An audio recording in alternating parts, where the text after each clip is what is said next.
Let's look at the World War I cavalry sword, and specifically also the Patton Saber, as it's often known, as featured in this fantastic book by C. Anthony Burke.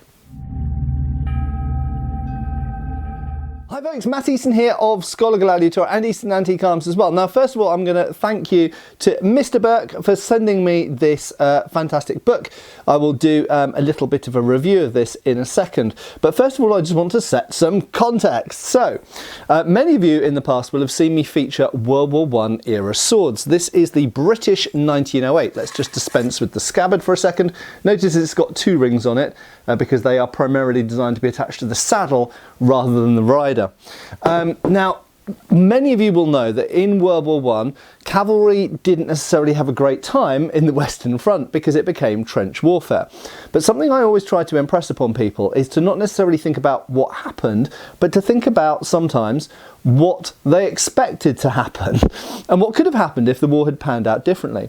So if we look at the Franco-Prussian War, for example, in 1870, there were some enormous cavalry actions. And indeed, if we look at World War I and we look at the Eastern Front, over in sort of Poland and Russia, and what was happening with the Russian Revolution, if you watch Dr. Zhivago, and then if you go down to the Middle East and we look at Lawrence's Arab Revolt, and indeed the British Army fighting against the Turks and the race to Jerusalem. So there were a number of theatres in World War I, and around that period as well, there was a campaign in Afghanistan in 1919 where cavalry did see extensive use and swords were used. I also remind people as well that it's highly likely, it's not 100% certain, but it's highly likely that the first confirmed kill by a British soldier in World War I was actually done with a cavalry sword when they encountered a British patrol encountered a German patrol right at the beginning of the war in 1914,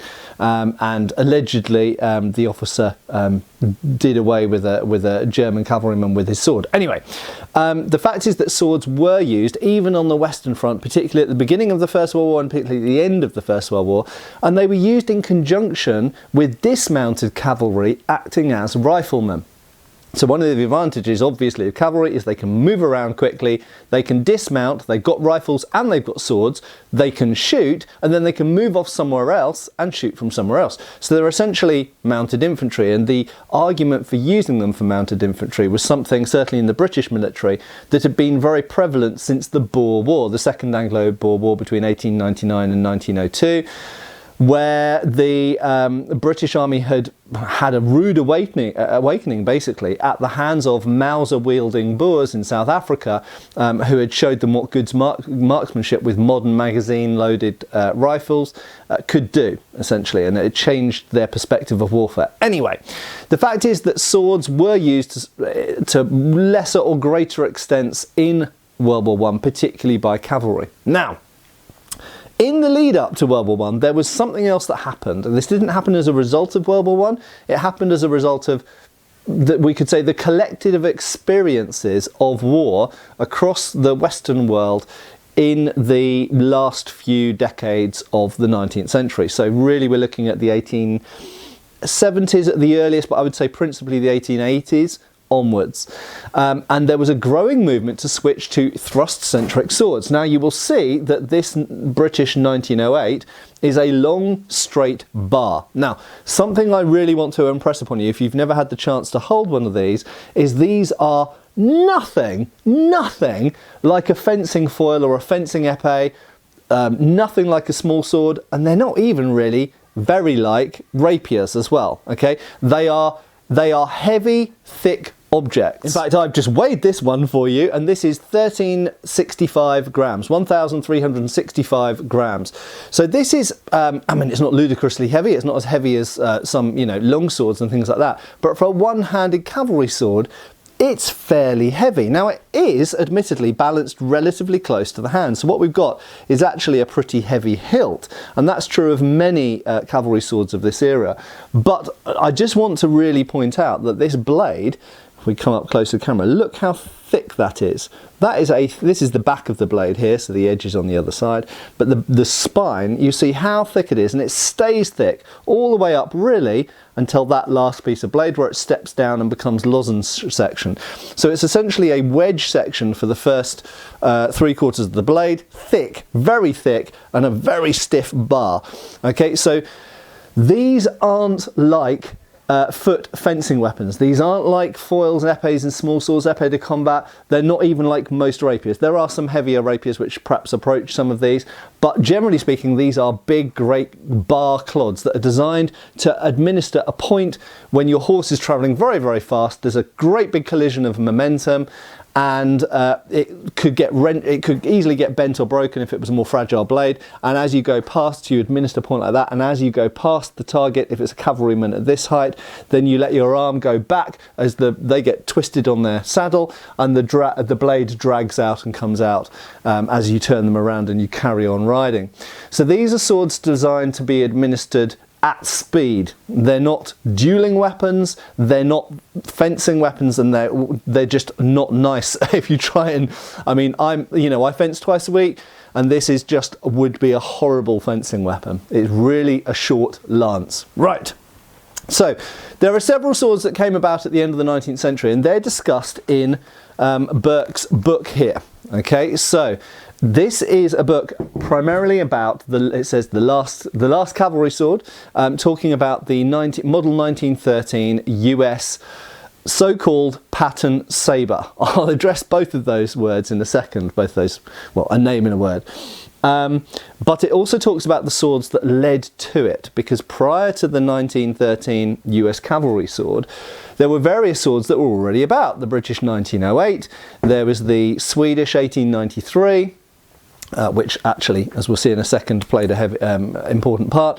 The French 1896, there was the Prussian 1898. So there were various swords that had come around at the end of the 19th century that fed into this sword, and we could say there are two swords that probably had more influence than all the others. The blade of the US 1913 was principally influenced by the Swedish 1893, which I featured on this channel before when I had an antique one that I subsequently sold. The hilt of the American 1913, I would say, was most heavily influenced by the British 1908, although it does have some fairly key differences, and you could say is more of an internal product of the US administration. Now, in terms of this book, first of all, do I recommend you get it? Yes, actually. I think if you're at all interested in swords of this period, there are very few specialised books written just about these models, and this book's really good. It covers a lot of ground. Essentially, I would say the first half of the book is looking at the other swords that led to its development, and the second half of the book is looking more specifically at American swords from the 1840 and 1860 models onwards, and it's very, very interesting. Now, I would say, being slightly critical, the first half of the book is not as good for me as the second half of the book, and that's largely because I'm a massive specialist, as you can probably tell, in British and European swords and their development in the 19th century, and there were a couple of things where I wouldn't have quite explained things in the way that this book did, and where I would have fleshed out certain bits, brushed over certain other bits, and I would have explained things a bit differently. There was also one minor error that I spotted where the 1853, I think it was, British Patton Cavalry Sword, the one shown wasn't really an 1853, it was actually a British Indian variant. But anyway, minor things aside, I would have made a few edits in the first half of the book, but the second half of the book, talking just about American swords, I thought was absolutely fascinating and had loads of information in it that I wasn't aware of about American swords, also about the use of American swords in American campaigns, and about Patton himself. Now, let's talk about that for a second. So I'm going to grab this. I've actually tried to get hold of a model 1913 for this video, but I haven't been able to for one reason and another. So I'm going to hold a British 1908 instead. So the Patton Saber, I think there's a couple of misconceptions there. First of all, by a lot of people go, well, why do they call it a saber when it is a straight thrusting sword?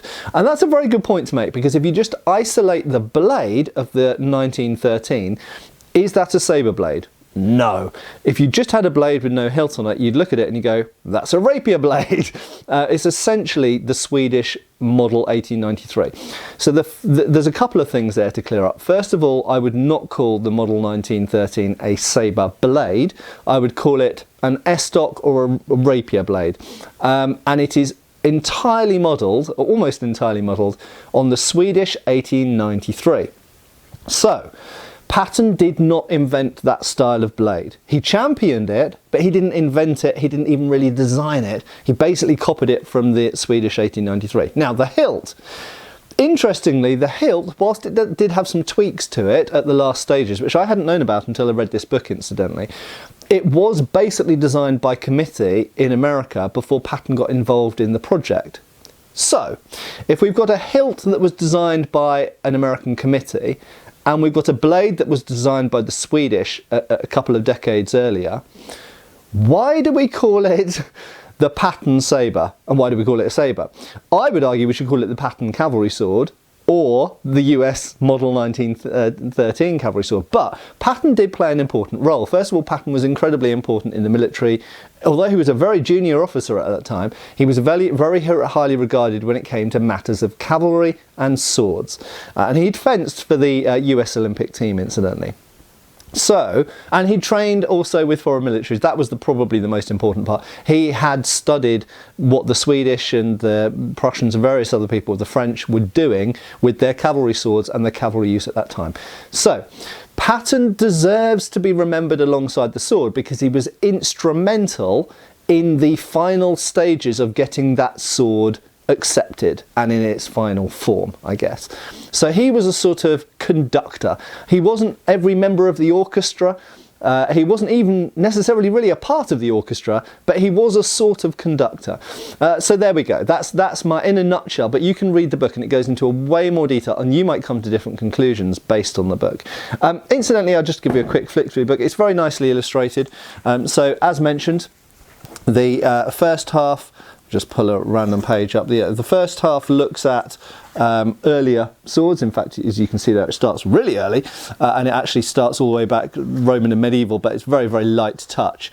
And then it goes into sabres and how they came into cavalry use in the West. Talks quite a lot about French swords, understandably, because they were very important in the US military. British sabres as well, 1796. Talks about people like Le Marchant. There's the 1853. Sorry, it was the, so I misremembered, it was the 1864. So what's shown here as the 1864 pattern is not the 1864 pattern. It's actually a Anglo-Indian cavalry. It's a shame because I could have sent Mr. Burke a picture of the 1864 if he'd asked. But anyway, I think I did send a picture actually. But anyway, yeah, there's various swords in here, so it's really good for general sword history in the first half of the book. As I say, there are some things that I would probably edit a little bit differently and tweak a bit differently. General description of the Mexican-American War and things like that. There's loads and loads and loads of information being drawn together here. And then we get into American swords. And there, like I say, I've never specifically studied American swords. So there was a lot of information in there about American swords that I hadn't known previously. And then also it, in very detailed terms, looks at the development of the 1913 and what precisely led to it. There was a Spanish influence as well, we should say as well, in the hilts, and we talk a little bit about Spanish, that's a Spanish sword above and an American officer's sword below, the 1902, which later only became an infantry officer's sword, but at the time was supposed to be for all officers. Terrible idea, terrible sword for cavalry, but anyway. And then, yeah, and then we end up with the 1913, and it goes into all sorts of specifications, production details of the different factories, and stuff to do with the scabbards and all kinds of stuff. So, highly recommended book if you're even vaguely interested in this topic. It's honestly, in the UK, it's £22. It's listed on the back. It's fairly cheap for a sword book. I would highly, highly recommend it, and I'll stick a link below. Yeah, really to conclude by saying, We should remember that while swords aren't necessarily the most famous weapons to inflict lots of casualties in World War I, when all of the militaries involved in World War I went into it, whether it's the British, the French and the Germans, or the Austrians, or the Italians, or the Russians, or indeed the Americans when they joined, all of them expected to be using swords probably more than they eventually did. We see this in the service sharpening them. Even British infantry officers were still having their swords service sharpened after the order had gone round to not carry swords in the field anymore. So they were still sharpening their swords in the expectation that they might be using them again at some point. So a lot of people, when you talk about World War I, think about tanks and aeroplanes and machine guns and artillery, but actually people at that time were still thinking about bayonets and swords and sharp pointy objects, and obviously they were still using them to some extent as well.